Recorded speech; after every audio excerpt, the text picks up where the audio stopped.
Hello and welcome to the Noclip podcast episode 105. We're here in the future. It's 2023. The years keep getting more and more unrealistic sounding. And we're here today to talk about the games that are coming out in this year of our video game lord, Luigi. It has been 10 years since the year of Luigi. He is now, I believe, 40 years old. Wow, good for him. Which is quite depressing. I am turning 37 years old at time of this recording tomorrow, but I don't think this is getting posted for a little while, as we're sort of slowly shuffling back into work here at Noclip. I shouldn't say that. We have a video on Gloomwood, which is in early access at the moment, which will be up by the time this is there, and we're working on, I cannot tell you how many projects there are going on. We are hitting the ground running here in 2023. Jeremy not here at the moment. There are storms here in California for the next couple of days, and he has already lost his power, so we're down one. We'll see how many we have by the end of the podcast. Frank Howley, what's the weather like in SoCal currently? It is the worst storm we've braved in centuries. It's been raining for 4 days, light drizzles. I've been getting flood flash warnings. No, it's just minor inconvenience, but it is raining, but nothing terrible. But I am in a sweater. I'm not used to it. I'm used to it being like 70 degrees. I also recognize the rest of the country probably has had to deal with storms and worse, but you know. Yeah, or just general winter, I guess, in Canada, Jesse. Yeah. Is that like is there snow on the ground right now, Jesse? No, it is currently raining. It's sad. It's gray skies. It doesn't feel like the summer of gaming, despite it still being the summer of gaming. It is, of course, yes, of course. Of course. Thank you to our Lord and Savior, Jeff Keighley, for continuing the summer of gaming. We are into, is it the 2022 summer of gaming? It is still the 2022 summer of games. Absolutely. Okay, cool. So looking forward to all the 2023 games we're going to play in the upcoming, continuing 2022 Summer of Games. Thank you, by the way, to all of our Battle Pass holders. So here's the thing. Welcome back to the podcast for a lot of people, because there's a lot of folks who kind of pieced out on the podcast during the Game of the Year stuff because they were a little bit worried because of spoilers and stuff, which I totally understand. One thing that I completely pieced out on was mentioning our Battle Pass holders for all of those episodes. I just totally whiffed on it. I know, right? None of us really remember. I didn't think about it. So as a make good, we didn't lose any of them, so that's good. They're feeling particularly festive and giving, I suspect. As a make good, on the next episode, I want to hear their games of the year. So I'm going to DM them over on Patreon, and they could send either just the name of the game or a little paragraph or whatever. And we'll read those out, and hopefully that'll be a make good. So thank you to all of them: Jason Drury, Cody Krieger, Sven Huster, Forrest Pruitt, Andy Fagan, Cameron Ladd, George Sakotis, Jacob Kotzer, and Tohir Tiliev. Thank you all so much for supporting us. There's some housekeeping and stuff to do at the end of the episode, but I'll just say thank you to all of them for now, and there's a lot of fun stuff coming up on all the various Noclip channels. Okay, Frank, Jesse, today we have more lists to do. I guess we had our episode 100 lists. We had 4 Game of the Year podcasts, and now that's Jesse. Literally, we were like, "Oh, Jesse's going back into his production role on the podcast. It'll just be me, Jeremy, and Frank again." And then it was like, "Wait, we're doing another list." And you're I'm like, "Can I I jump love in here lists. again?" I'm a big list fan. Don't get between Jesse and his list. Oh yeah. Today we're going to talk about the games coming out in 2023. The three of us and Jeremy sent over kind of 5 games that we're all looking forward to. I'm going to use them as a little bit of a template, I think, as we run through these games. So what we'll do is I'm going to go through each month. I'll name the games coming out in that month. Maybe not every single game, but the majority of them, let's say. And you guys can just kind of think in your heads, just remember 1 or 2 ones that you're excited for that are in that is in that list. Okay, does that sound good? Sounds good. Yeah. Okay, we're kicking it off then in January, which hilariously, according to this list on Wikipedia, no games have been released yet. I'm not sure if that's possibly accurate, but clearly not notable ones. The ones that we are going to look at here: Dragon Ball Z Kakarot, One Piece Odyssey, Persona 3 Portable, Persona 4 Golden, Fire Emblem Engage, Monster Hunter Rise. Is that not out yet, or is that a... So it's PC and Xbox port. I'm Gotcha. assuming PlayStation also. Thank you. Forspoken. I feel like that's maybe the first biggie on this list. Hyperdimension Neptunia Sisters versus Sisters. That's the I just second wanted to say biggie. that. Have you ever... anyone ever heard of that one? Oh yeah, I played one of the PS3 Did ones, you? but that was it for that dude, series. those are Yeah. horny Of course you have. games.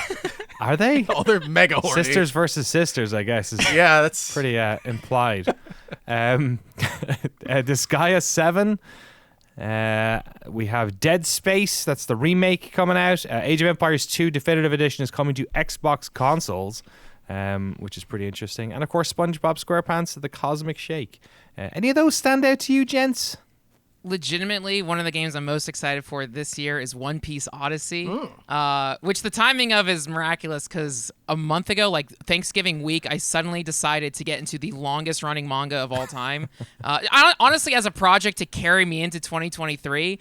So I've been reading One Piece and I adore it. And then I was like, all right, what are all the video games? So I've been sampling the games, and then now a like legit Dragon Quest type JRPGs coming out, penned and like helped with the original author. And I think there's gonna be new characters and stuff is coming out. So it's like this might be a legit game I sink my teeth into, but it comes out like in just about 2 weeks. So I think I'm actually gonna try this, and I'm so excited because I'm so obsessed with One Piece right now, and I think this will be good. In the meantime, I've been playing One Piece Pirate Warriors 4, a Dynasty Warriors type game, and I'm all in. So getting it while it's That's hot. awesome. Nice. One Piece. The One Piece is the piratey one. The pirate Yeah. is it monkey? Yeah, Monkey D. Luffy. So what I like about it is it's about pirates, but it's like it feels like it's always summer in that manga or in that franchise. So I think I needed that in the December Oh, the yeah, of winter course. depression. It was like, no, let me just see everyone's on the seas. It's like Dragon Ball. Like very silly and fun and goofy, and the art is even unique for manga. It's so expressive in the faces. So yeah, like that. I imagine that JRPG is going to be going to different islands, very bright and sunny, and those Sega blue skies that I always like seeing. So it's pirates and treasure, and it's very cool. Speaking of Sega Blue Skies, Square Enix's Blue Skies in Forspoken. Whenever this game comes up, I think the name has almost been created to make you fall asleep by the time the final syllable hits your ears. Yeah. I cannot think of a worse name for a video game, Forspoken. But when I'm always like, oh, I don't give a shit about this game. And then I see videos of it and I'm like, oh no, this one I'm kind of interested in. Like it's I don't know, I still don't know what it is. It's like a traversal game. You're this lady who's wearing some cape, and you're just it's like Death Stranding but it's like Death Stranding was Mario, and this is like the Sonic Death Stranding, you know? Yeah, that's not too far off. There was a demo you could get on PS5. I don't know if you checked that out at all. It might be gone now. didn't. I don't know if maybe it was on the Epic Game Store as well. But I checked that out. I was one of those people who definitely saw the marketing material and was like, video game writing stupid. And then I played the demo, and you know what? It is really fun. It is a really cool game. It feels awesome to play. It has really cool combat mechanics, and yeah, the traversal is probably the coolest thing. You have this like every game with a grappling hook is good automatically, but you have a magic grappling hook that you hook onto like rocks sticking off of stuff, and that lets you kind of like fly in the air and hover over to things.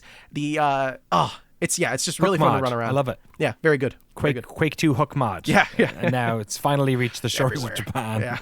We're there. Okay, that's interesting enough. Yeah. I bet I went to download the demo and then saw the name and went, no. Yeah, no. fuck this. Oh man, It's boring. whoops. For fans of space-based for survival horror games who did not enjoy the spiritual successor to Dead Space, the actual Dead Space is being relaunched by EA Motive on major new consoles and PC on the 27th of January. I will play that, probably. I don't know. Will I? I feel like Dead Space 2 wasn't it like Dead Space 1 was really good, and Dead Space 2 was the best one, and Dead Space 3 was the one where they whiffed again? Yeah. Yeah, 3 I didn't like because I think it was also meant as a co-op game, so it felt really hard on single player. And then 2, they turned up the action, and it's very like campy and ridiculous. So yeah, I like 2 is the favorite, but 1's pretty good. But I still need to play Callisto Protocol, so I'm like, I think I have too many very specific space horror games.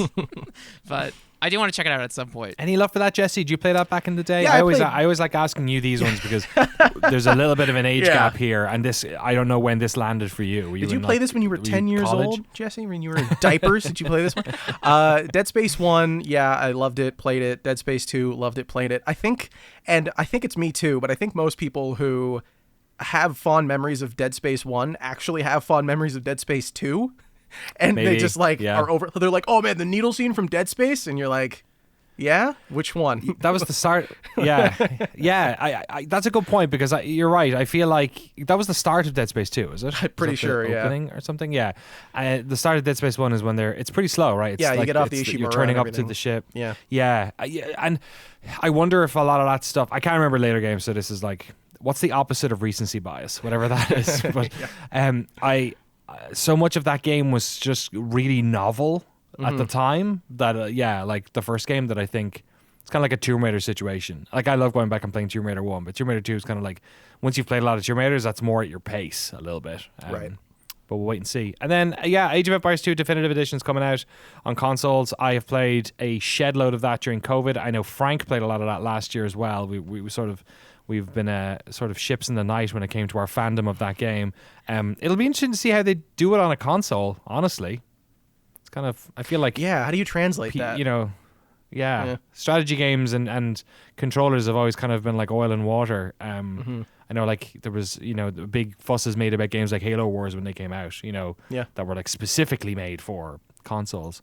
Hotkeys are kind of important in AoE. Oh, big time, man. What is it? QA? Is that a house? QQ house? QA farm?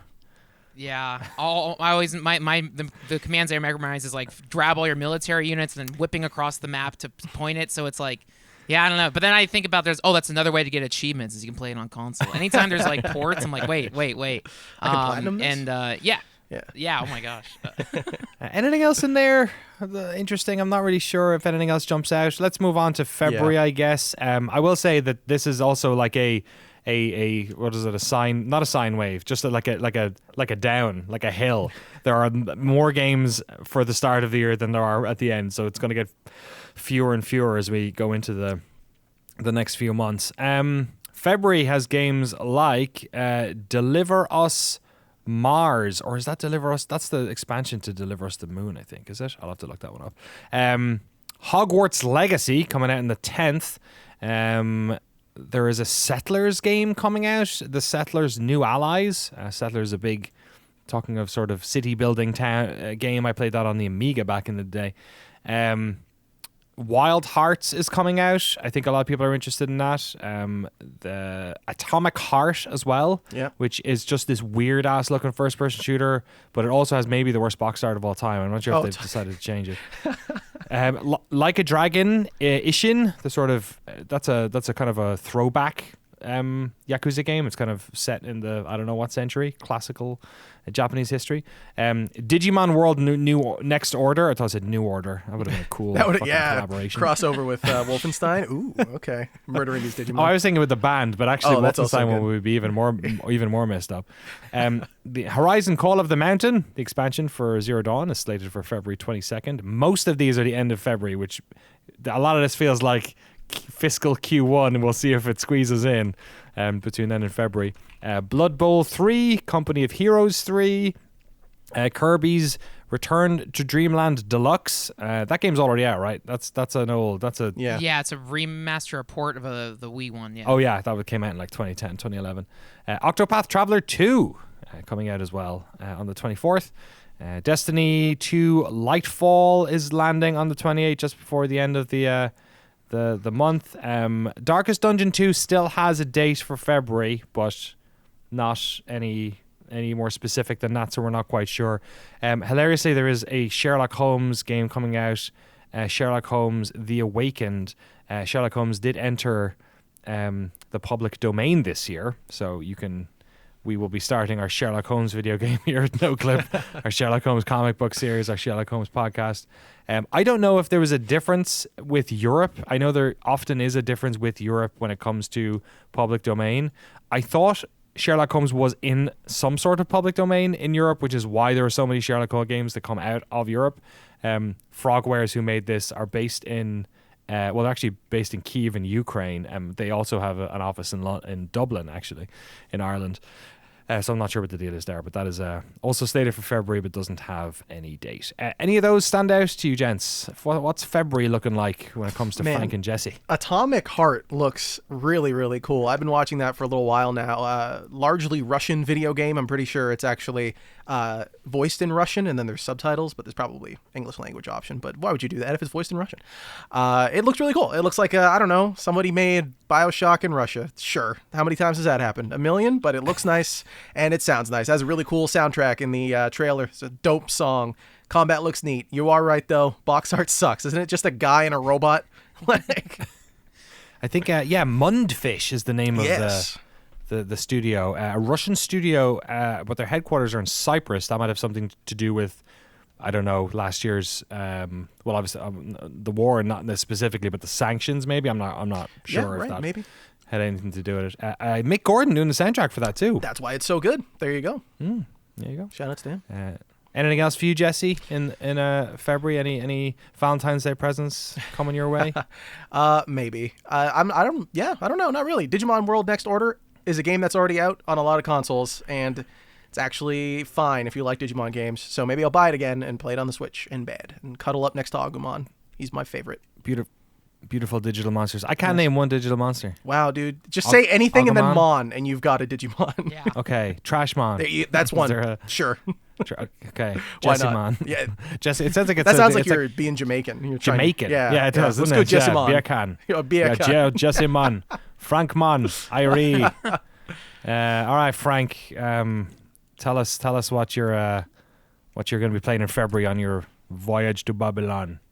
My the most excited thing I'm for is Like a Dragon Ishin, the samurai Yakuza game, which is the first time this has been like translated, because this came out I think originally on PlayStation 3 and PS4 forever ago, but I think at the time they thought it was too niche to like ever export it. So now we're finally getting it, and like the Yakuza games are always like the brightest, sunniest, like most earnest video game experiences. I still have to beat Lost Judgment, so I'm trying to beat that this month, so I'll be ready for Like a Dragon. But I always adore those games, and I think we're getting a handful of Yakuza games this year. And then the other thing, I'm honestly actually really curious about Hogwarts Legacy. I really like I've liked Harry Potter games in the past, so I'm curious to see how that's going to go. Yeah, I think let's chat about that for a second, because it's going to be very interesting to see how this game gets covered as well. Without getting too meta, obviously. I feel like this is definitely a conversation with our generation, and for sure in video game circles, where I feel like, there are a lot of trans people working in dev and working in games coverage and stuff. But obviously with the sort of the what's her name? J.K. Rowling's sort of like very aggressively anti-trans sort of stance and public sort of defense of her stance, and then sort of, I don't know, complaining that she's being targeted when like she's really being the aggressor in the situation. I think that it's like, obviously it's pushed a lot of people away from Harry Potter writ large within that community, and anyone who has sort of like, friends or just values that, feel that way. There's a whole conversation about like death of the author and, all this sort of stuff, and how much, you can vote with money and how much does it matter and all this sort of stuff. I'm not going to get into that. I'm no expert in any of that shit, but it is going to be interesting to see, like, just from a coverage perspective as well, if there's going to be backlash, because this does put people in odd situations, right? Like games, websites or YouTubers or, the people who do that sort of stuff. What do you think is going to happen? Yeah, because I feel like it's about to go off. You know what I mean? I feel like in about a month's time we're going to be having this conversation. Yeah. Yeah, I mean, that's why I was like even kind of eager or hesitant or anxious to bring it up on the podcast, because it's like, but it's a thing I've been also like anticipating for like 2 years, because like I feel like we have never gotten a legit. I like the Lego Harry Potter games, and this is such a dumb path to immediately harp on, but this could be an actual good game. But again, because of the landscape it's coming out in, it's like too late. But at the same time, it's like, but there's people who worked on this game. I'm interested, but I know people are gonna be eager to really be critical with this. And if it sucks either way, but like, this is such a I don't know. I'm so curious about this, and also the story evolving with it. And also it's by, I think, Warner Brothers, right? And all of their games have been pretty good. So that's why it's like I'm kind of torn. I also don't care about Harry Potter that much, but I don't know. It's it's a tough spot. You're right, because like there are obviously people have spent years working on this game, like probably 6-7 years working on this game at least, from pre-production and onward. And it sucks that because of J.K. Rowling's just inability to shut her mouth, she has basically ruined, the capacity for people to share this game and to be excited for it and not feel like they're actively supporting a terrible person. So it sucks. It sucks for the dev team. It sucks for people who are excited for this game, and it also sucks for trans people that they that they have to see so much of this game and advertising for it from someone who is so dangerous to their livelihood. But it looks good. Yeah, it's yeah, I'm with you. It's almost like the way I've been sort of putting it in my head is that it just makes me more pissed off at J.K. Rowling. Yep. Like, I'm not getting angry at the game. No. I'm not getting angry at the devs. I'm not getting like Avalanche are making this as well, who have always sort of been. There's two Avalanches as well. This isn't the Just Cause Avalanches. This is Avalanche Software, who've done like they worked on Disney Infinity for years, which obviously eventually got shuttered. They've done a lot of licensed games, but this is kind of like the first time they've had like a real AAA, not just family game, but like kind of. What do you say? Disney Infinity's not AAA? What do you say? Hey, look, I got a lot of I guess I got a whole shelf of them up there, but Nice. mostly because every few months, John Vignacchi would just send packages of them to my house. Thank you, Johnny. But yeah, that the game looks rad. Yeah. Like whenever I see trailers for it, I'm like, this is awesome. And I feel exactly how you felt. I haven't talked about this before, and I can't get into too much details on it, but like I'm looking forward. I think I'll play this game. We won't cover it on Noclip. Somebody involved in the process of promoting this game had gotten in contact with us last year about doing something on it, and I fairly quickly responded and said, like, look, I'm really sorry, and this is why. Like, the reason, just so you know, the reason why is because of J.K. Rowling's stance, and we've interviewed trans people on Noclip. We have plenty of trans people in our community. I have plenty of trans friends. Like, we're not, like, for a channel like Noclip, like if IGN posts a trailer, that's one thing, right? It's like, it's not an endorsement. They just post things, trailers for lots of games. Like, sure, if we do like a documentary on the game, there's an element of it being some sort of an endorsement, which, with regards to what's going on, obviously is not cool. I will say there was part of me that was like, because I always like enjoy challenges and stuff, and there's part of me that would be like, it would be cool to talk to the people who are on the dev team about how fucked all of this is, but like that's not getting made. There's no way that's getting made. Yeah, right? Never. Maybe in 18 years when you do a great hits on it. Yeah. So I'm disappointed. I'm pissed off. I know in that moment I remember thinking like, how should I feel about this? Like, because and the person I responded to was very cordial in their response as well. It was a very adult exchange. There was no weirdness or bitterness. I really appreciated that too, and I think I really wanted to know how I felt about it in that moment, or like, is this the right thing to do? Should we bring it up and use it as an excuse to talk about stuff? And I was like, you know what? No, she's like, fuck her stance on all this sort of stuff, and also now fuck her for like making my day shitty and making all the developers at that studio's days for years shitty, as well as all the hurt that's she's causing the trans community. So it's going to be interesting, isn't it, to see sort of like reviewing that game. Mm-hmm. That's a do you do that? Tough, you don't, right? Fanbyte said they weren't. Well, rest in peace, but they said they weren't going to cover it. Okay, no, they're not covering anything anymore. But right. But still, rest in peace. I'm laughing. I'm doing one of those laughs because it's so shitty. Yeah. When you're like, something's like so. Yeah, it sucks. Yeah. R.I.P. Fanbyte. But like if you're like the editorial, like whoever director at GameSpot or IGN, like how do you fall in that grenade yourself? You know what I mean? Or how do you ask anyone to do it? Exactly. Because there'll always be an element. You know what I mean? You can't. She's off everyone everywhere, especially on, people are on the wrong side of an argument. They'll always say, "Oh, I'm getting harassed about this thing now because I'm saying my truth," and all this sort of stuff. And it could be like fucking 1% or 0.5% out of the people. There's bad actors everywhere, right? But like, you can't have like a contract reviewer taking that one. You know what I mean? Yeah, good point. That's Here's $50. Enjoy the rest of your life sucking. Yeah, exactly. Everyone harassing you. Yeah, change your address. Yeah, because somebody's gonna do something. But yeah, look, I don't know. It's hard to see a positive side of that one. Yes, we're having conversations. It'd be great if we just didn't have to have the fucking conversations and people could just live their lives and not be prejudiced against for shit that doesn't involve anyone. But there you go. Hogwarts Legacy February 10th. Everything else in this one, the Settlers game, I'm just interested in because I just love Settlers games. It's been made by Ubisoft, Dusseldorf, weirdly enough. So Dusseldorf? Maybe it'd be rad. Dusseldorf? No, is that what? Oh, that's a Ubisoft studio in. Okay, I was like, yeah, sorry, Ubisoft. Right. Okay. Is it? I never know if it's Dusseldorf or Dusseldorf. Is there an umlaut? I don't know. I was calling it Kiev until about a year ago. Right. Well, now everyone's like, "Oh no, I always called it Kiev." Yeah. Like, did you guys always say that, or was it because of the thing chicken that Kiev? Yeah, I always said chicken Kiev. I never had chicken Kiev.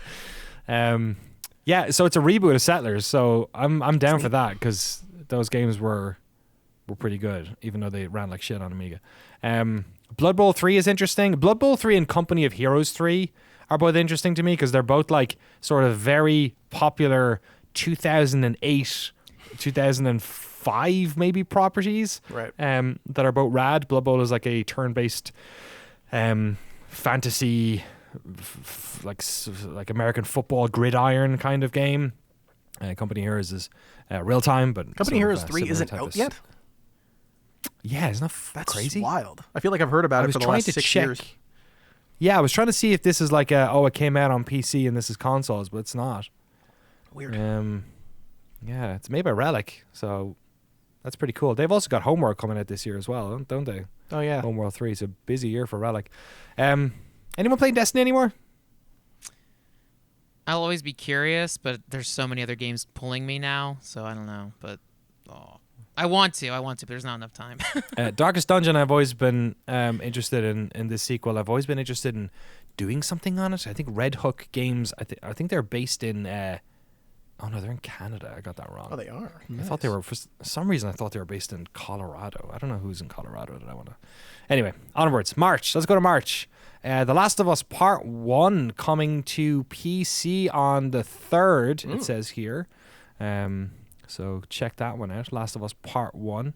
There's a game here called Oni, Road to be the Mightiest Oni. Oh, yeah. Which I only mention because I don't think it has anything to do with the Bungie game Oni. No. I don't think... And I think it's also on Steam, or it's coming on PC, is it? Is yeah, it? It is. Oh, okay. Yeah. It looks neat. Yeah. It was at the So I'm just mentioning it but so people don't think it's an Oni game. Right. It's not Oni. I mean, it's an Oni game, but it's not Oni. Star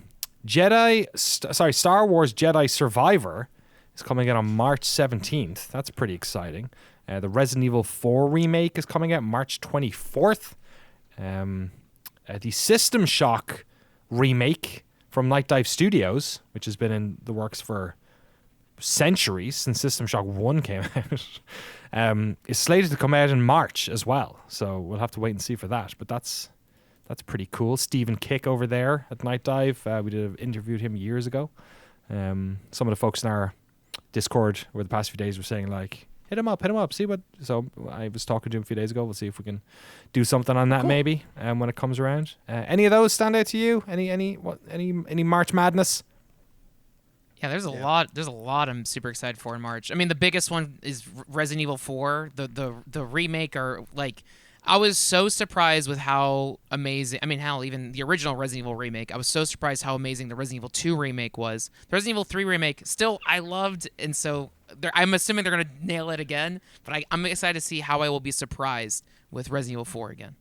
Yeah, man, good point. I'm excited to see how Resi 4 turns out as well. I think for me, it's unfortunately, I'm big into the sci-fi Star Wars Jedi Survivor. I can't wait. I can't wait. Cal Kestis sucks. He's so dumb, but I love that game. It is amazing. The first one was so much fun. It was like, I hate saying it, but it was like Dark Souls, Star Wars Dark Souls. You run around, you cut stuff, and there's big enemies, and they have big health bars. It's very fun. It is a good time. And this one has blasters. This one has like a paraglider, which is cool. Your little buddy, BB-8 or whatever the hell it's called, BD-1, is still in the game. He's cool. Respawn knows how to make some good video games. They don't miss. I feel like there's a whole list of games where I feel back catalog guilt, because that first Star Wars Jedi game I did not complete. Resident Evil remakes, I have not completed any of them. Right. So it's just like, I don't know if I can play any of these games, because I'm just like, I need to, like, it just makes me feel bad. I need to go back and play the other ones. Sorry, I did skip over Skull and Bones, which is hilariously coming out on March 9th. I feel like that, I never thought that game was coming yet. I feel like Skull and Bones was announced like 10 years ago. That's the Ubisoft pirate game, right? Pirate game. Wow. Yeah. Wow. What? Didn't that get announced like 800 years ago? That got announced in like the Civil War? Something like that? I'm trying to Google when it was announced. It was revealed during Ubisoft's press conference at E3 2017. It's only been 5 years. But it's been in development since 2013. Wow. 10 years. This has got to be the best. Move over, One Piece. This is the best. It's the longest running thing pirate ever. game. Yeah. Oh, man. What the heck? Shit. 10 years. Also, Wo Long Fallen Dynasty's coming out. That's a Team Ninja game. I forgot about that as well, to mention that. And then maybe the craziest named game on this list here, Void T or TRL. No, Void T or Void T uppercase or lowercase or cap uppercase L uppercase M 2. What is this? Like bracket semicolon / void terrarium is coming out. Frank's on getting into Switch it. and PS4. Dropping bars. What is That was this? sick. That was like a Daft Punk song. Yeah, It really. was. Someone cut that up. Should we do a doc on that? On this, yes. Yeah. This is That release date is only for Europe and Oceania. it's a Japanese game for sure. The way you think. Wow. Sorry, go on. I did want to say for a second, Wolong, that Fallen Dynasty, I'm very stoked for. That's by the Neo team, Team Ninja. Cool. Like, yeah, that looks amazing. I think that's also a Game Pass game. I love the Neo games, and this one, it seems like they're branching out more into like the Chinese like Dynasty Warriors Legacy, the Three Kingdoms stuff. I think there's gonna be magic stuff, giant monsters. So Very yeah, cool. I'm super stoked for that. That sounds awesome. Nice one. There's one more. There's one more in here that you didn't mention. sorry. Storyteller. I didn't. It is an indie game. I think it's being published by Devolver or Annapurna. Annapurna, yeah. Annapurna, it says here. There was a demo for this on Steam. It might still be available. It was at the Nintendo Switch Indie World Showcase. This game is phenomenal. It is like visual Mad Libs, where you're just like, they give you 4 panels, usually 4 panels, up to 4 panels anyways, and you have to pick the order of the images in each panel to solve the story of that puzzle. So it'll be like falling in love, and you'll get a king and a woman and a knight and like a witch, and you have to use the 4 panels with 4 different rooms to sort of solve that story and figure out how to tell it with the pieces. It is, oh man, it is such a neat little game. If you can play the demo, it's maybe 30 minutes. Give it a shot. If it's not there anymore, I'm very sad, but it looks awesome. It is. The demo Yes. is still there on Steam. This looks terrific. It is so fun. It is so good. Like, art style Yeah, is gorgeous. Just, yes, I will stare at that for hours. It's coming out on Switch and Windows There you on go. the 23rd of March. Thanks for the heads up. I totally would have gone over that one.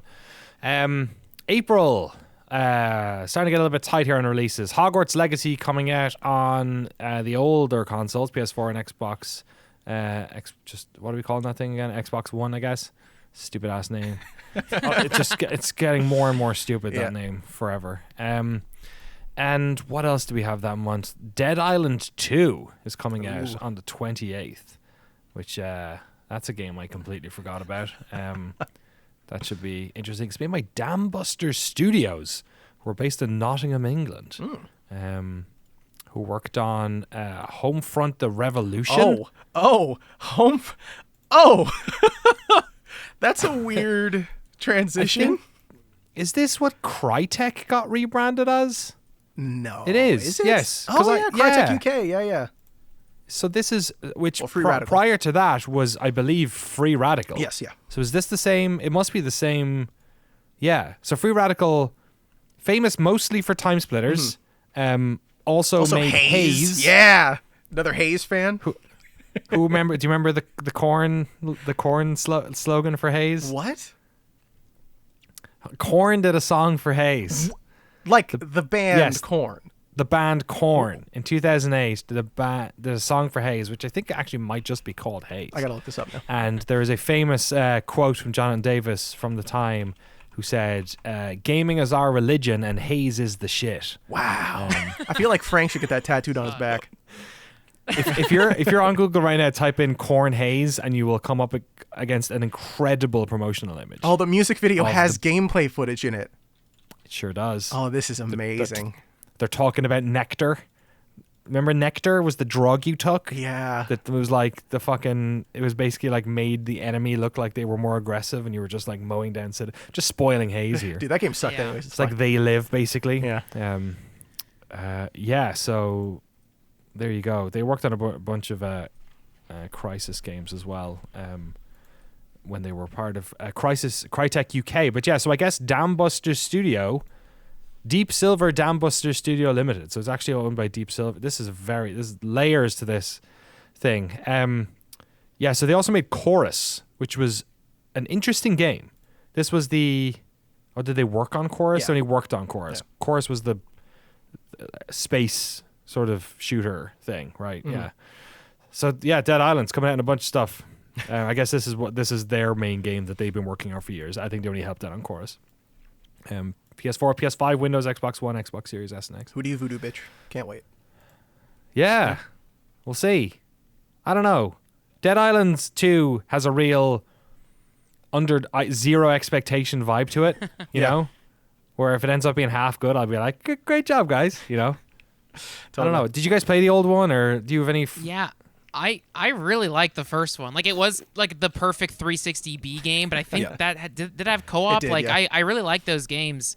And the one thing I didn't like so much with Dying Light is there wasn't that much gunplay. So it's like if Dead Island 2 has gunplay again or more gunplay, I'm in. It also looks very sunny and bright, and it seems like it's sillier, kind of like Dead Rising. Like, I went through Dead Rising 3 last year, and it was like a B game, but I kind of like those experiences sometimes. Yeah. So I'm interested to see reviews. I'm with you, man, because Dying Light 2, as much as I liked it, it has definitely cemented that part of the series as combat being melee focused. It's very parkour focused. I need my camp, baby. I miss funny, stupid zombie games. Where's Dead Rising 5 or 6 or whatever we're on now? Give me one of those. And Dying Light 2, if it can just be really dumb, if it can just embrace being stupid. Dead Island 2. Sorry. See? Dead Island 2. I'm with you, though. It's confusing. I'm with you. Every time I have to, like, stop and think. They're both which one- DL too. It's so annoying. Why did they? Come on, marketers.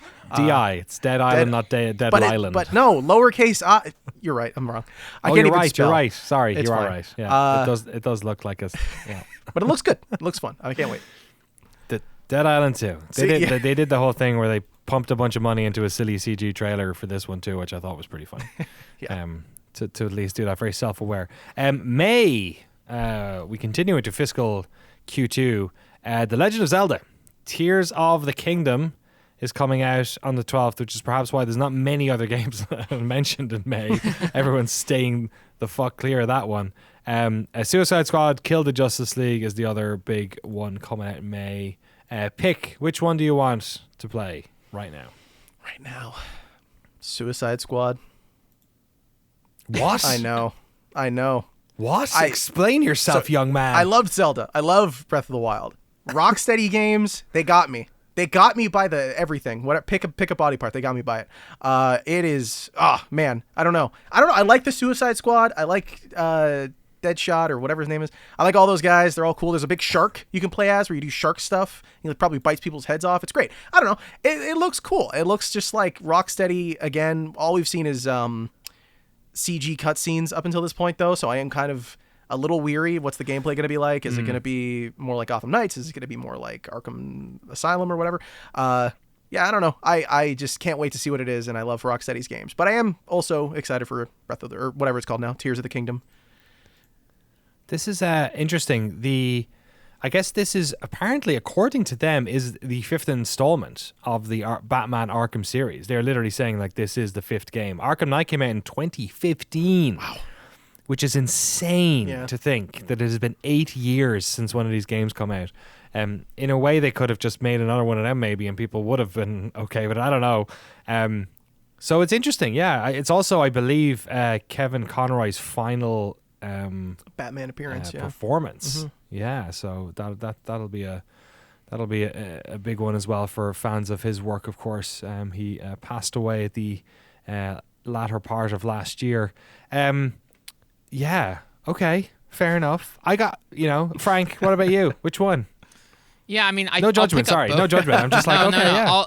I'll definitely pick up both games. I'm such a sucker for specifically Margot Robbie as Harley Quinn, but I love Harley Quinn, so any opportunity to play as Harley Quinn in a video game is cool. I do like the shark, but yeah, I'm very excited for Zelda just to see that Nintendo like big skies. I'm excited to be charmed by it. I still have to beat Breath of the Wild, so that's on my homework. That's my homework for these next few months. But yeah, it should be great. But also I'll be so busy catching up on all the other games coming out before. But yeah, Zelda will be cool. Apparently Samoa Joe is voicing King Shark. Oh, see, come on. Now that's reason enough. Board. Is Samoa Joe gonna be in Tears of the Kingdom? No, he is not. So let's go. I don't know. They usually have at least one sort of like, beefy looking. Yeah, that's true. Pacific Islander kind of. Who knows? I don't. I'm not quite sure. Yeah, Legend of Zelda: Tears of the Kingdom, which I could not tell you. I would have just been calling that Breath of the Wild 2 forever. Yeah. I don't have. It seems like a weird name as well, but then so did Breath of the Wild, I guess. So whatever. Tears of the Kingdom coming out May 12th. Currently 2023. We'll see. Nintendo love a good last minute delay, but that's what it's slated for. It has been quite a while since Breath of the Wild came out in 2017, in March of 2017. Man. So insanely, it will have been 6 years between those games. It just shows you how much AAA development, just how long it takes. I saw there was a tweet from Jason Schreier a couple of days ago saying like AAA game dev has gotten so long now that the games that are starting in production now are most likely coming out on the PlayStation 6, which is that's wild, pretty crazy. What the heck? So we'll have to wait and see for that. June of this year, traditionally not one for many releases. E3 happens mid-month. People seem to avoid it. Summertime, oddly enough, means that game sales are sometimes quite low, even though game playing is historically high, and games video consumption is high as well because everyone's off, all the kids are off school and stuff. But for whatever reason, it's kind of like January was about 10 years ago, where no one released games, and suddenly people started releasing games in January, and they were selling because no one had released games in January before. So there is some interesting stuff coming out in June currently. Street Fighter 6 is coming out right at the top of the month, followed very quickly by Diablo 4. So 2 absolute bangers coming out 2 weeks before E3. Later in the month, on the 22nd, apparently, Final Fantasy 16. So June this year, there's been some years where like The Last of Us, I believe, came out in the week of E3 as well or something. But those games are all coming out. Those are arguably 3 of the biggest games of the year: Street Fighter 6, Diablo 4, Final Fantasy 16. Yeah.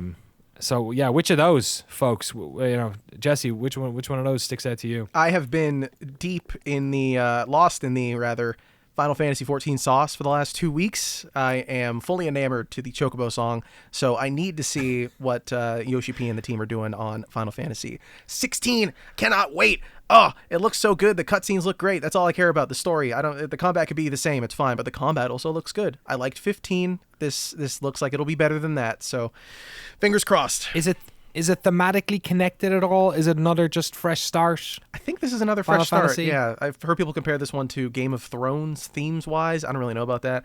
Okay. But it's very different just from 15. Huge chocobos. Yep. Flying through the sky. Probably, yeah. Setting shit on fire. Okay. Why not?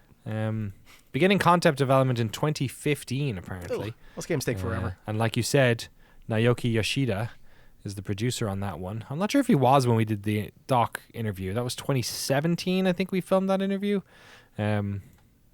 for Final Fantasy 14. But there you go. Frank, which one for you stands out? Yeah, Street Fighter 6. I'm very, very excited. I've been waiting to buy a new fight stick. Like I have a good fight stick from the PS4 generation that's falling apart, so I'm gonna get a fresh one when Street Fighter 6 comes out. I'm very excited. I'm pretty sure Guile's in it. All the roster for this looks great. I haven't even gotten the chance to try it, but I'm so excited. I think that's my most anticipated game of the year. Nice. Every season, I will always play competitive Street Fighter until I get too angry and stop. But I'm coming in fresh, so we'll see. But yeah, I think Street Fighter is the only game I will ever play competitively. Oh wow! And then I'll retire and wait. Are for you the a next Guile one, so main? I'm very excited for Street Fighter 6. Yeah, all the time, everyone. I like Guile. I like messing around as DJ Yes. because DJ plays. It's also a charge character. I also like Zangief, but yeah, Guile's my main. But I like goofing around as DJ, and that's the fun with Street Fighter is mastering a character and then learning other characters and then taking a break from your main and goofing around with silly, or if you play with a few friends, just constantly mixing up the characters.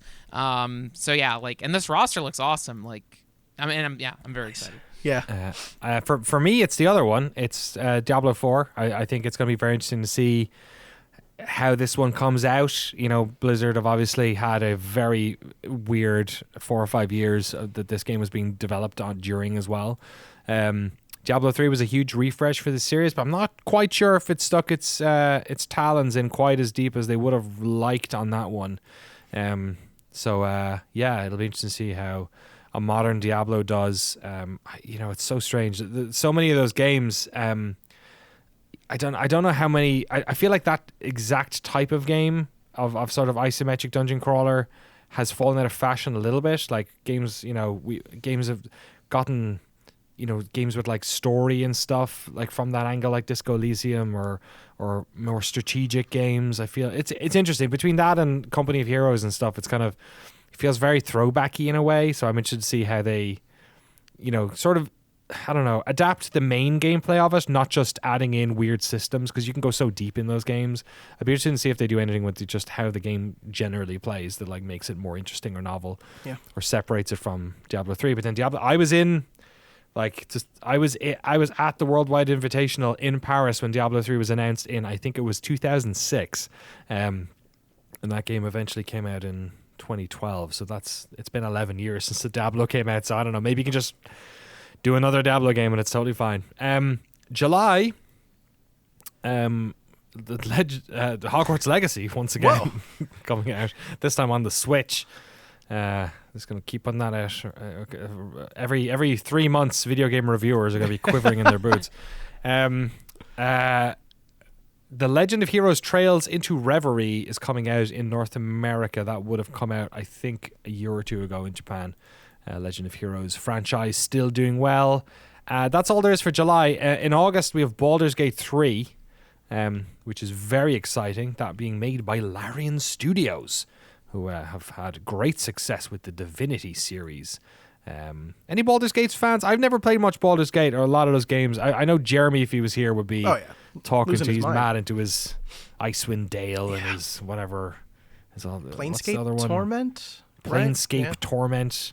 I used to call it Planetscape Tournament. We have to talk about Unreal Tournament as well in a second, because they have Epic, or we might be pretty fucked when it comes to the Unreal documentary, because Epic are basically shuttering all of Unreal Tournament. They've delisted all the games off Steam. It's so weird. So I have to see about that. But any Baldur's Gate fans here? Either of you guys into it? Not really. I mean, I like a good CRPG. I haven't played any of the Baldur's Gates, but, like you were saying, the Divinity Original Sin series, Larian Studios knows what they're doing. I've heard good things about 2, and I really liked 1, so maybe I should play the first 2 Baldur's Gates and get into this one. Who knows? What year were you born again? 1995. So you were 5 when Baldur's Gate 2 come out, so you can... Don't worry about it. I mean, I was 14, so right. I also did not play those games around then. So we will all here plead the fifth until Jeremy Jane turns up on this podcast and can talk about those games. But yeah, I'm with you. I for whatever reason, those games just I was too young, and then they sort of passed me by. So right. It's not for me. But yes, like you said, Larian Studios have been having a great time of late. And then the only other game we have here that has a solid date is Mina the Hollower, Looks which so good. I remember seeing this. Yeah. How did this came up on a podcast? Did it? Did we talk about it? this? What is this thing again? It's from Yacht Club, the Shovel Knight studio. Yes, that's what it is. So there's a little documentary about this on. Have you guys seen anything on this game? I'm going to look up this little doc so I can point people towards it. I think I looked up when the Kickstarter got announced. Was the Kickstarter last year, or it was like I think it was early last year. But Yeah. I think that's when it came up. Mm-hmm. Yeah. Okay. There's a doc from Game there is Informer, right? Yes, Yeah. Game Informer, exactly. There's a little doc made by Game Informer. I retweeted it at the time. 36-minute documentary over on Game Informer's channel. The Making of Mina the Hollower. I didn't realize it wasn't coming out for that long. December 2023 could easily mean anytime 2024. So I guess we'll have to wait and see. Okay, so that's all the ones with dates. There are quite a lot of games that do not have dates. Whoa. That will. I'm not sure if we can get through every single one of these. But let me I guess point out some of the ones that stand out a little bit more. So Age of Empires 4 is coming to consoles as well sometime this year. Perhaps they're waiting until AoE 2 Definitive Edition comes out and sees how that does. Alan Wake 2. Okay, let's do this. Interrupt me if it's what you want to talk about, okay? Sure. If you've something to say about it. Alan Wake 2. Any love for Alan Wake 2? I love that first game. Absolutely loved it. Remedy coming off a tear on Control. What do you think? Yeah, I mean, you know me, I gush at every moment I can talk about Remedy and Sam Lake, and Sam Lake posted a bunch of pictures on his Instagram yesterday of him riding. I'm obsessed of him with, riding. Yeah, dude, his Instagram is What's he riding? He keeps it a secret. He shows his notebooks, and it's like, wait, writing. I thought you meant riding. Yeah. Not writing. Yeah, I thought writing. No, he writing. keeps it a Straight up. secret. Yeah, I was like, what are you talking Yeah, he about? is so coy. He pretends he's like a noir character. I love Sam Lake. Anyways, yeah, all in on Remedy. I think they're also working on Max Payne 1 and 2 remake. I don't know, but yeah, Alan Wake 2. Will it? All in. Love him. I want to know what he's secretly riding. He's just like, what a weird. What Instagram are you following? You got the premium Instagram, huh? Exactly. He's riding a cryptid. You know he has OnlyFans. access to stuff. He's just like he's got a saddle and there's something with a ball guy underneath him. Assassin's Creed Mirage is the latest Assassin's Creed video game. Number 29. Don't know anything about it. It's set in Baghdad during the Islamic Golden Age, so I'm down for that. I think we do not have enough Western media about the Islamic Golden Age. Is sort of like this assumption that a lot of like Africa and the Arab world were like barbaric and backward until the beautiful Europeans turned up. You're gonna put on a British accent when you're saying that. They were barbaric. Exactly right. So I think that's actually like pretty cool to highlight that time and place. And like that's what I loved about the original Assassin's Creed game was like, oh shit, like I grew up Catholic. I don't practice anymore, but like fuck yeah, we get to be in like Jerusalem and Acre and all these places, you know, Damascus, like look at to be in a world like that, like never really got shown in games before. And I think for me, this makes more sense for them to get back to that, like you know, Arab world, Middle East kind of place. So I'm actually excited for that one. I'm excited for an Assassin's Creed in a while. Avatar: Frontiers of Pandora. Frank, have you seen Avatar? Yes. Yeah, The Way of the Water. I adore it. It's not that great, but it's so fun to talk about. It's James Cameron. I'm hooked for life. I adore James Cameron, and also Todd McFarlane makes all the toys, so I always see Todd McFarlane promoting the hell out of Avatar stuff. Yeah, so I am all in. I even tried playing the PS3 Avatar game, and it was not good, but I'll give it a second shot with the Frontiers of Pandora. Yeah, I can't wait to see this, whatever the hell this is going to be. But Avatar, The Way of the Water, very much just felt like Final Fantasy X. Everyone's in the water talking about Blitzball and made up stuff. I'm all in. It's fun being a dork for Avatar. I'm going to go. It's my birthday tomorrow. I was thinking I might just go see Avatar. It's good. It's fun. Like, There's nothing else the to graphics do. are The good. graphics are good. It's raining good here cutscenes. Yeah, right? Yeah, it's good. It's Nice. awesome. It's like you watch that cutscene, then you'll be ready for Frontiers of Pandora. It's like a Kojima game, 2-hour-long cuts or 3-hour-long cutscene. Yeah, pretty much. Speaking of great movies with video games, Dune Spice Wars coming out April 26th. I have been playing it in early access for a hot minute. Came out in April 2022, so talked about it in the podcast. Yeah, a long time ago now, I guess. So I'm excited for that one. The new Forza Motorsport is coming out in 2023. Hollow Knight Silk Song also coming out. No right. date on that one. Team Cherry, everyone can continue to ask us to do a documentary on Hollow Knight, and I'll keep trying to figure out when we can get over to Oceania. Homeworld 3 coming out. Blackbird Interactive are doing that. Sorry, of course. Blackbird, who had a pretty good year last year. Hardspace Shipbreaker was a massive success for them, I think. It seems like it kind of got passed over a little bit in our game of the year because I don't think any of us played it very much, but we did have a lot of people in the community talking about it. Yeah. Which seemed pretty cool. So, who did I say? I think I said Relic. Sorry, I forgot about the whole Gearbox thing with Homeworld. Kerbal Space Program 2 coming out in 2023 as well. That's a weird one because I don't know how much of the original team is now working on that. Obviously, they had a very sort of high-profile split with some of them. The original Kerbal was 2015. For some reason, I thought it was even older, but I guess that is 8 years ago. So it's just, that's how long time is. Frank, you gonna play the Lollipop Chainsaw remake? Dude, yeah. I was just thinking about that game like a few days ago because I still have to play No More Heroes 3 and finish it. But yeah, I love Suda51's games. I think that's also the one that James Gunn co-wrote or wrote. Like, I really like that game. I have the soundtrack downloaded. It's all just generic pop punk riffs. But dude, that game is very fun and underrated. And I didn't know they were even remaking it. That's cool. Yeah. And then also I saw Like a Dragon is listed on for 2023. The next, if that comes out this year, that will be above and beyond. I will stop everything to power through it. The man who erased his name, right? I hope that comes out. Yeah, very cool. More Yakuza. Spider-Man 2 coming out as well. Yeah. No date for that one. So is Payday 3. And the one I'm very much looking forward to, Stalker 2, Heart of Chernobyl. The triumphant return of GSC Game World's Stalker franchise, albeit under circumstances that nobody would have wished for. The last game they put out was in 2016. It was Cossacks 3. Cossacks games are kind of a bit more popular in Europe, I think. Prior to that, the last game they put out was arguably the best Stalker, if you're going to play it today, Call of Pripyat, which is a terrific game. The third in the Stalker franchise. I guess in some ways, the original game was Stalker Shadow of Chernobyl, then it was Stalker Clear Sky, and then Call of Pripyat. People were sort of called those Stalker 1, 2, and 3 for a long time, but they were kind of, it was kind of GTA 3, San Andreas, and Vice City. You know what I mean? It was one of those situations. So Stalker 2, Heart of Chernobyl coming out. Now that GSC Game World sort of had their revival back in 2015 or whatever it was, and they got back together.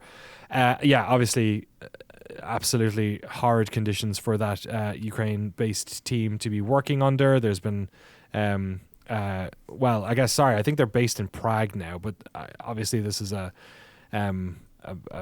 tricky time for a lot of that development team, and it's just, I don't know, it'll be interesting to be playing a game about Ukraine and that part of the world when all of this insanity is going on over there. So I know a lot of people have been saying, I'm just going to wish list and buy that game anyway. I don't even know if I'll play it, but just to support the dev. So we'll have to see about that, but I'm very excited. I think I'm going to do a let's play or a playthrough of Call of Pripyat again soon, because that game is terrific. Do you guys play these Stalker games at all?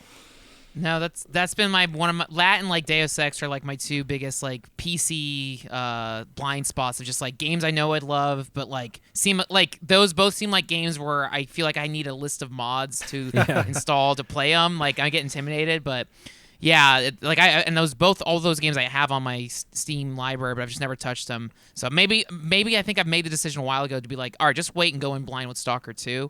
But if you do that Let's Play series, I'd love to see that in action. There is one mod that is like a famous mod for Call of Pripyat. I forget the name of it. I'll try, and if anyone remembers, put them in the comments or something. But there's a pretty famous one that does a great job of like making it a bit more playable. They're not that tricky. The Stalker games are wild because they're very just like, it's a first person shooter game, open world. It's just it's just that when they get tough, and you're just not supposed to like do certain things. Like they're some of the most like just I don't know dangerous games. Like you do a lot of like entering buildings you shouldn't be entering. Like it's a big open world. You know, there's these weird anomalies. You throw like bolts, like little screws around because they react to metal. So like, and you can't see these anomalies like vortexes in Sedona or something. You have to like throw to see if the screen goes weird, because if you go near them, you'll get that's like cool. You know, yeah, it's so cool. And you're basically like you're going into your job. Stalkers' jobs are basically to break into parts of the power plant and like try and get these like anomalies that are what would you call? I forget what they're called, but they're like pieces of material that are like imbued with this sort of mystical thing that happened when the power plant blew up. Right. So but you're not supposed to go in there, obviously. So you're just kind of like like bounty hunters for relics, I guess. Oh wow. So you're just breaking into it's so cool. So you're breaking into like these buildings, and there's no light in most of them, and like you're just like crawling deeper and deeper with your flashlight, and then every once in a while like a mutated dog attacks you. They're That's so so cool. atmospheric. Yeah, I think people don't realize what those games are. Yeah, I thought it was just like a bunch of Russian guys sitting around a campfire or something. I didn't realize there was like an actual Wiggy video wiggy. game. Yeah, so and there's quests like that. People will send you on quests like, oh, I need you to get such and such from such a place. Right. And then there's just a lot of emergent stuff going on. Like you'll come across other stalkers that are generally they're cool with you, but then there'll be armies that are maybe private armies that have gotten a piece of the land that are sort of, you know, that you have to fight those guys as well. And the mystical stuff sort of increases a little bit. But Call of Pripyat is when they sort of dialed in a lot of the tougher elements of it. You know what I mean? Like, but I don't think they're that hard. I think they were harder for people back then. I think in a world in which people play like tricky games like Elden Ring and shit, like they can get over some of the stuff in Stalker. But we were used to like Half-Life, and then this first person, or like Thief, and then this first person game came out where you had to like have a can opener to open up your can of beans. You know what I mean? Like, and people were like, oh, what the fuck am I supposed to do? So yeah, fair. Exactly. So anyway, very cool. I would love to do a documentary on that game, but maybe in like 6 years. Yeah. Exactly. It seems a bit like, unless we could go there, like I guess we could go to Prague. I need to figure out exactly how much of the team is. I don't know what happened. Did they move? Was there some based in Ukraine? Was there some based in Prague? I'm not sure. But anyway, like you said, maybe in the future. Starfield. Who's excited for Starfield? Bethesda, right? We have a shrug. I mean, and Frank. I'll play it. I'll give it a shot. I'll game pass I'll game pass it. Yeah, that's a good yeah. way of putting it. Yeah, for sure. It's a game. Are they in trouble over the lack of? Because I can't tell with this one. I think it's been one of those things where I've been hearing about it for so long I don't care anymore. Where it's like, let me just like, I don't want to get any yeah. And I saw that trailer they showed a while ago, but it seemed like, and this is, I don't know, like it seemed like most of it was just very gray. I don't remember if it was very colorful, but it was kind of a little underwhelming. They showed a lot of systems, but it was like, it seemed like it was, I don't know. So, but yeah. Yeah, it's been a lot of concept art. I think you're right to say that clip they showed was very gray. They were on like an Earth moon on a moon base that was also white, and then there was like maybe one hint of a red light in a emergency room or something, but then they show concept art and they're like, look, we have this massive city that you can go to, and it's beautiful and colorful, and there's trees and everything's red and blue, and you're like, oh, okay, why didn't you show me that? I'm excited for it, but because it's still in development. Exactly. Probably, I mean, and they're like, oh, it's Big Jank City. It was way easier, I bet, to make a gray planet than it was to make the blue and red look good. I don't know. I will play it, and that is it. That's all I got. Yeah, I'm a huge fan of BGS games. Yeah. You know, love Fallout, love Oblivion, Skyrim, Morrowind. You know, the whole shebang. And I'm very excited to play this game. There's definitely, I think, a degree of trepidation with people on this. There kind of always is, because like I think Bethesda are one of those studios that gets more scrutiny than a lot of them, because their games attempt to do so much. So the sort of, I feel like there's a discrepancy between people really want these games to be good, and when they don't reach those lofty heights, they feel sort of let down or something. So coming off the back of 76, which I think was probably worse, it was probably worse PR than it actually was like finances or development or anything. I don't know if it's as big a clusterfuck as people kind of like to say it was. It's still running and people are still playing it and they're still adding shit to it. So I don't know, it couldn't have been that bad in the end. So, but obviously I think it's hit their public image quite a lot. So it'll be interesting. I'm kind of with you where like Fallout has a lot of like the Fallout world is such a great like I don't know like the comedy of it and all that sort of stuff just works. Yeah. Skyrim and the Elder Scrolls games are just like high fantasy, right? Just who doesn't love that shit? You know what I mean? You can play around in different versions of it. Space is tricky because like we've seen it now with a couple of games, where filling in those blanks and keeping it interesting. Outer Worlds was a good example of kind of leaning into the Fallout sort of side of things a bit. Very small in comparison, obviously way smaller team, smaller in scope, all that sort of stuff. Go check out our documentary on that one. But yeah, I feel like this could be dry balls. This could be the driest game they've put out. Just like not funny, not interesting quests. That's ultimately how these games are going to run, right? And whenever they show the game at the moment, they're doing the same thing they did when they show off Skyrim, which is like, look how big this world is. Look at this orc battle. Look what it's like, exploring this part. It's very technical. But at least in those games, I mean, when you played those games, they came out and they had great stories and great like quests and like there was actually loads in that game. It wasn't just the like technical parts of it. So I hope it should be the case with this as well, right? It's like it's another game with a lot of the same people and like surely they'll make an interesting world and I'll enjoy it. Like I really enjoyed Fallout 4. But it's hard to say. You're kind of like, I don't know. Yeah, I'm with you. Maybe underselling is a good call. Yeah. Yeah, you don't want to promise too much with this one. You're right. Yeah. If you come out not swinging after 76, I feel like that's going to be the dagger to the heart there for sure. Maybe not killing it necessarily, but you know what I mean. Like just. Yeah, it's surely they have to be a bit more delicate, I suppose, with this. And then I'm trying to see what else there is here. Warhammer 40,000 Space Marine 2 coming out. 40,000? You mean 40K? Come on. 40K, 40,000. No one says sorry, 40,000. 40,000 Space Marine 2. It should be 80,000 then if it's 2. Warhammer 40,000 Bolt Gun. What is that? I don't know what that is. Another video game. The Wolf Among Us 2 apparently, and also Valheim apparently is coming to consoles this year. So that'll be interesting. Good for them. There's probably a bunch of stuff we haven't talked about. There's a Sam & Max game. It's a remaster. Risk of Rain returns. Not sure what that is. That a Windows and Nintendo Switch update to that, it looks like.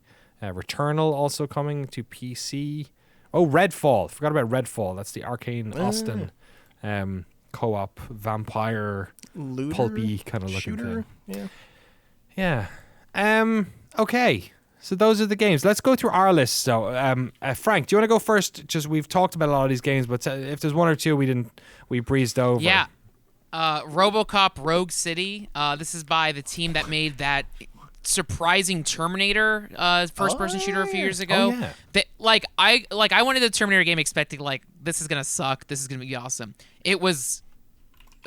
it kind of sucked, but it was awesome.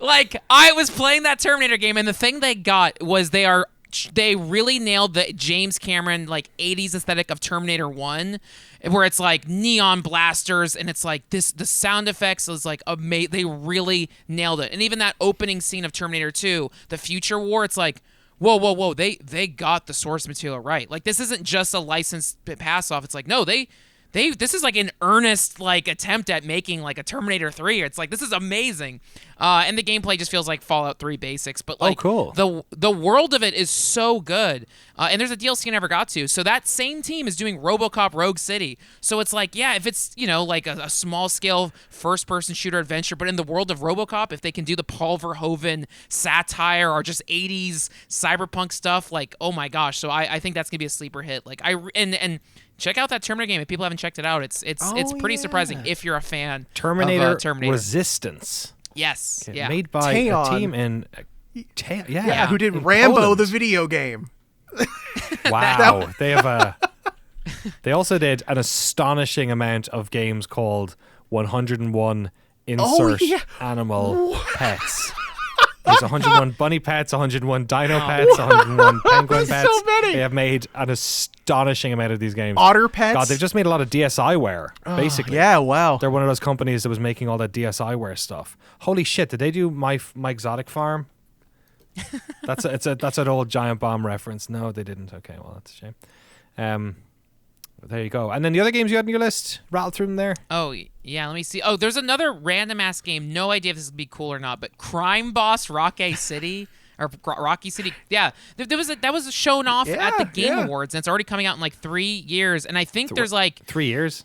3 months. My bad. But yeah, even the, is it really called Crime Boss? Isn't it? Yeah. Is this the one that has like all the actors, like C-tier actors in it? Michael Madsen, a lot of like Reservoir Dog actors. Michael Madsen is in this. Danny Glover, Vanilla Ice, dude. Danny Trejo, Michael Rooker, Chuck it's like they Norris. made a game for you, dude. Yeah, right. Like, and it looks very much like Cyberpunk 2077, just like over the top colors. I think it takes place in the 90s. So if this is like a canon film come to life, and again, they know what they're doing. That's a good. They should hire you to do the press. A canon movie come to life is like... It seems like that's what they're doing. So it's like, I feel like this is for a specific audience, but if you get it, if hearing those names makes your brain buzz, it's like, yeah, just give me a Death Wish video game. Schlocky, it looks like... Also, the aesthetic design of like Call of Duty Cold War, where it's like 80s neon flare, that nostalgia rush of it, like Vice City, like even more excessive than it really was. So maybe it'll be janky. I don't know. It looks like it's co-op. Even if it is janky, I bet this is a good janky game. Perfect for that. So that's coming to PC. I think in February. It's coming to consoles later. But yeah, I'm all in. I'm hoping it's good. Nice. Now the rest of your list. Yeah, and then the rest of the list we covered. Again, top is Street Fighter 6, Resident Evil 4, Final Fantasy 16, and then I think One Piece Odyssey I'll jump into. But I got very excited and happy going over this year's list, where it's like there's so many games. There's so many games. Jesse, what about your ones here? Yeah, we covered most of them already. Final Fantasy 16, Assassin's Creed Mirage. Can't wait for Assassin's Creed Mirage. It's gonna be great. Hopefully, I don't know. I bounced off the last Assassin's Creed. I did not like Valhalla, but this one sounds like it's more akin to Assassin's Creed 1 and 2, where it's a smaller, more straightforward thing and not, 300 hours long when they're constantly adding new content. Maybe Hades 2 comes out next year in early access. Oh, yeah. That would be That's a good point. There's awesome. There's no date for that, but like you said, they did say early access, but they didn't say when, so who knows? ... Trailer was cool. Maybe they'll shadow drop it at the Game Awards this year, or something else. I don't know. We'll see. That'd be cool. Be a lot of money. Star Wars Jedi Survivor, like I already said. Spider-Man 2, the first one was just stellar, and Storyteller. Those are kind of the big ones for me. There was a ton of stuff. It was hard to narrow this down to 5 or 6 games. Nice. So many. Storyteller, yeah. Thanks for mentioning that. No We got a couple of ones that I did mention is on Jeremy's list here. Silk Song he mentioned. He's a big Hollow Knight fan. Zelda, Tears of the Kingdom. Larian's Baldur's Gate 3 he has down here. He says it's in... Is it in early access? It is, moment? It has been he for 2 years. Okay. Yeah. Oh, very good. Hollow Body, he mentions, a tech noir survival horror game by Headwear Games, a solo indie dev who made Chasing Static, which I think he talked about last year. So was that Hollow? Hollow Body. Hollow Body. Hollow Body. Okay. Not Hollow Man. Hollow Body. Yeah, that's what I was like, what? It's on Steam. Ooh. Big fan. Oh, this looks very Silent Yeah. Hill. Like, oh my gosh. Jeremy this playing looks a sick. Silent Hill. Can you believe it? Dude, the menu screen that they have on here looks amazing. It looks like something straight out of Hackers or like just any 90s tech noir movie or just tech in general. This is, wow. Headwear Games. There we go. Oh, crazy. Yeah. Chasing Static as well. I haven't played that. Jeremy got the sauce. Wow. I forgot about that game, yeah. Okay, there you go. And then he also has a Sea of Stars, a Chrono Trigger looking RPG from Sabotage Studios, who did The Messenger. You know this one, Jesse? Yeah, I've been excited for this one since they announced it. I have not played enough of The Messenger, so I can't speak to the quality of their previous work, but this one looks amazing. It is like one of those sort of Octopath Traveler style. It's a little bit more high quality, I think, where the pixel art is affected by lighting and it produces shadows and it looks really pretty. That's cool. And then the music is done by some of the music is done by the composer for Chrono Trigger, so it'll have some legit classic JRPG prestige attached to it, and it also looks very fun if you like those kinds of games. It looks gorgeous. Yeah, like beautiful. this is one of those games I wish I was into these, because man, this is like the most like it's like saturated. Like the colors Yes. are just so vivid. Oh my god. Vibrant Sea of video game. Stars. Yes, vibrant. That's the word. Sea of Stars from Jeremy. Mine were Horizon Call of the Mountain, The Legend of Zelda, Tears of the Kingdom, Hyperlight Breaker coming out of early access at some stage. They say, I think they're publicly saying it's spring of this year. This year, man. Stalker 2, Heart of Chernobyl, Starfield, and the System Shock remake I have in here as well. I'm excited to see that. At the bad boy. top, you said Horizon Call of the Mountain was the DLC for Forbidden West. standalone? Isn't this the Yeah. VR game? Oh. Yeah, isn't this the PSVR 2 title, Call of the Mountain? Oh, you're right. Yeah, it was like... Is Yeah, it? I think You're so. right, it the is. DLC's next So what's year? the Horizon? Oh, is it? I think. Oh, I guess I'm excited for this too. I guess I did have. I got an email from Sony, like, not like a private from a human, like an email from the Sony shop, like about a month ago, because I was on like a waiting list for a PS5 forever and all this sort of stuff, for the studio here, and it was like exclusive window to buy the PSVR 2. And I stared at it for about an hour. And I was like, do I want to do this? It's like, it's because it's pretty expensive. I think it was like $600 or something, right?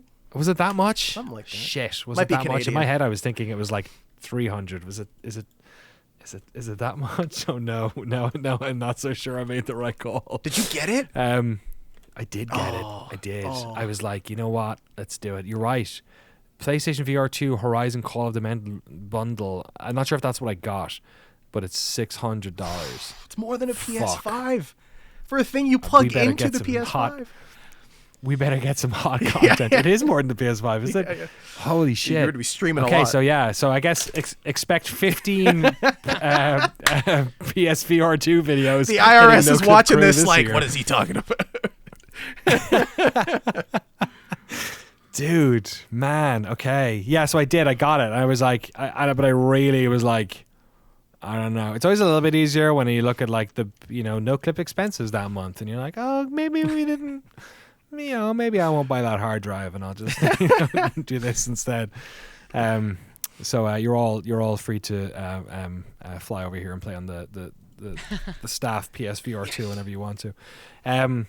Yeah, okay, so I take it back. Yeah, so I guess I am excited for for Horizon Call of the Mountain anyway, but I did think that was the DLC, so now I'm a little bit Sorry, disappointed. I shouldn't have said anything. What do you think? How generally are you two, as we wrap this one up, how are you generally thinking about this year? Because I'm worried that a lot of the games that I'm most excited about don't have dates yet.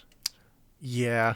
I mean, that was last year, right? We kind of listed off all these games at the start of the year, and then none of them, or most of them, got delayed to this year. And Wow. we, I feel like most of the games that we've got listed here aren't even going to be on our Game of the Years. There's going to be so many cool indies or last-minute AAA things that come out and just take over like they always do.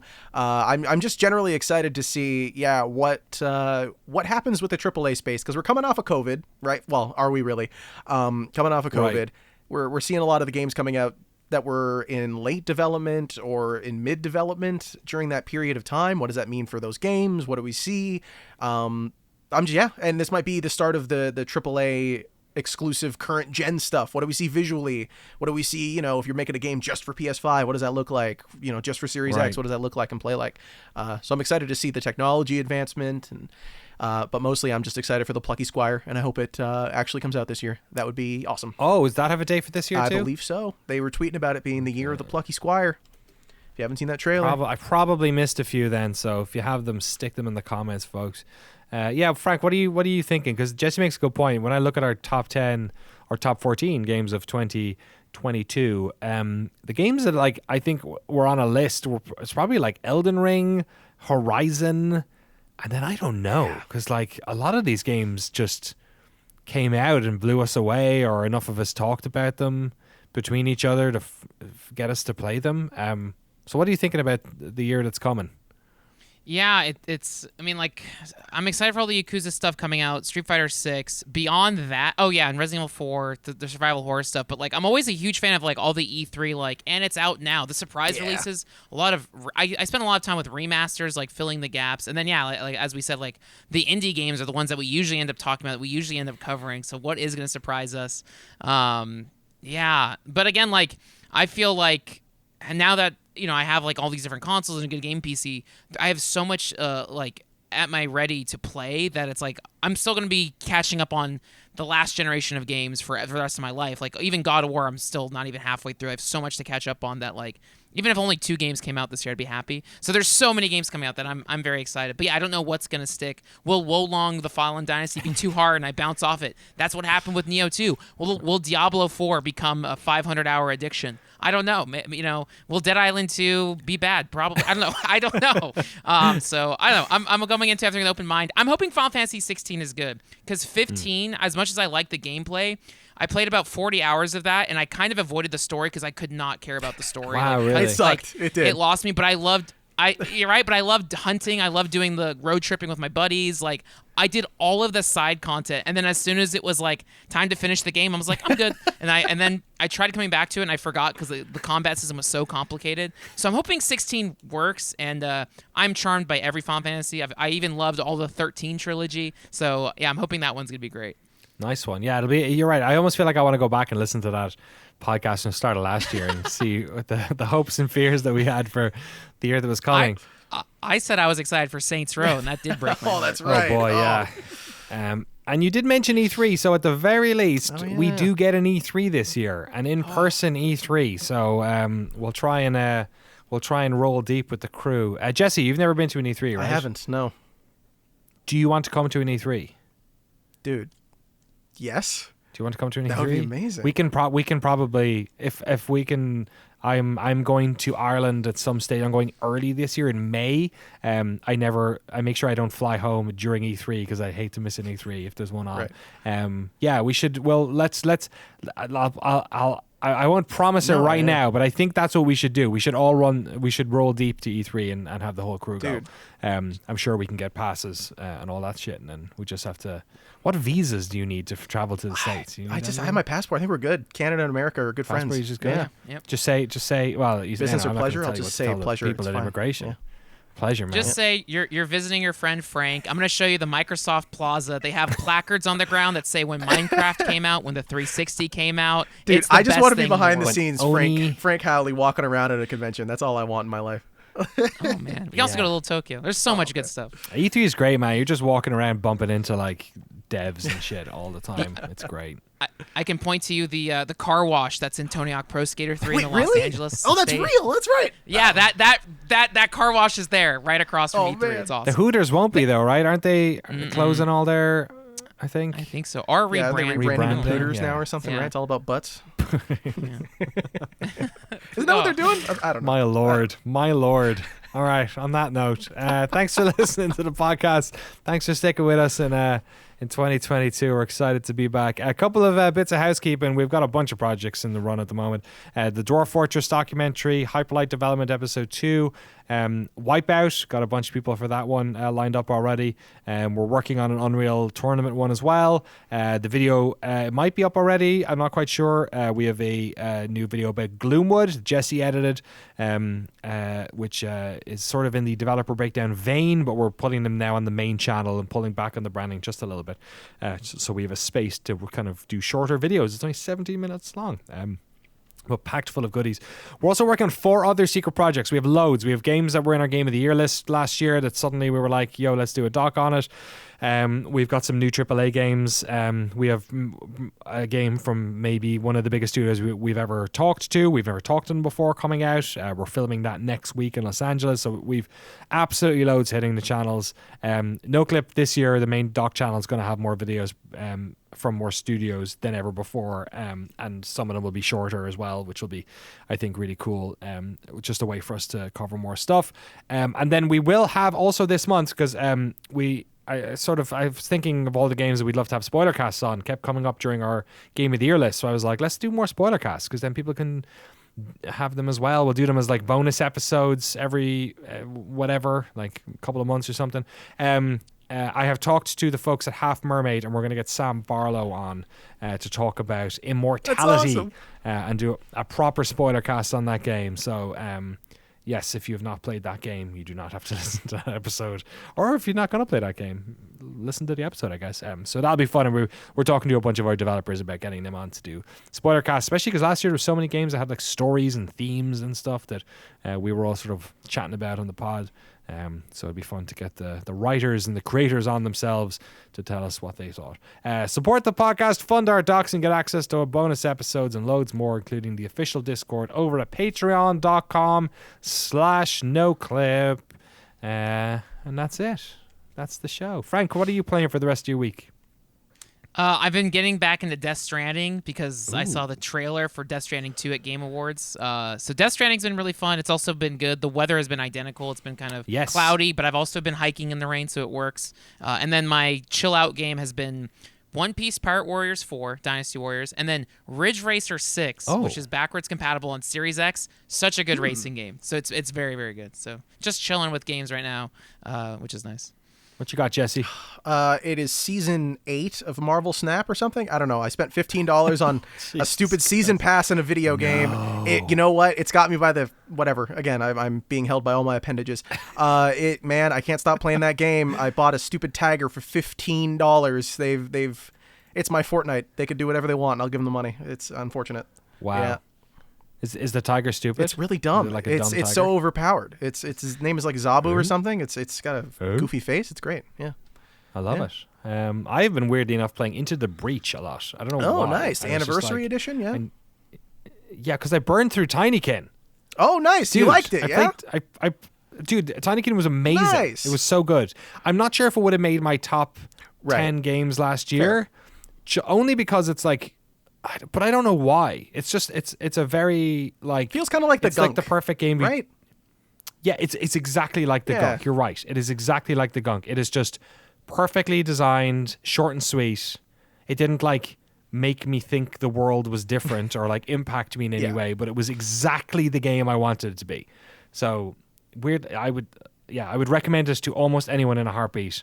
But for whatever reason, it's just not like grandiose enough or something. I don't know. That's fair. I don't know. It's on Game Pass. It's silly, but it's terrific. It's on Game Pass. Go check it out. Thank you very much for to Cassie for the recommendation as well. It was absolutely terrific. I played that, and then for whatever reason, Into the Breach had that update. Yeah, like you said, that adds in a bunch of different enemies and stuff. But when I started playing it again, I was like, oh shit, I forgot. This game is like so hard. It wasn't so hard, but it's like there's so many like things to relearn that I didn't turn on any of those things forever. It took me like 10 hours of playing the game to be like, okay, now I can turn on the extra content. Right. And it was free. If you had the game, they just added it in anyway. So that's pretty cool.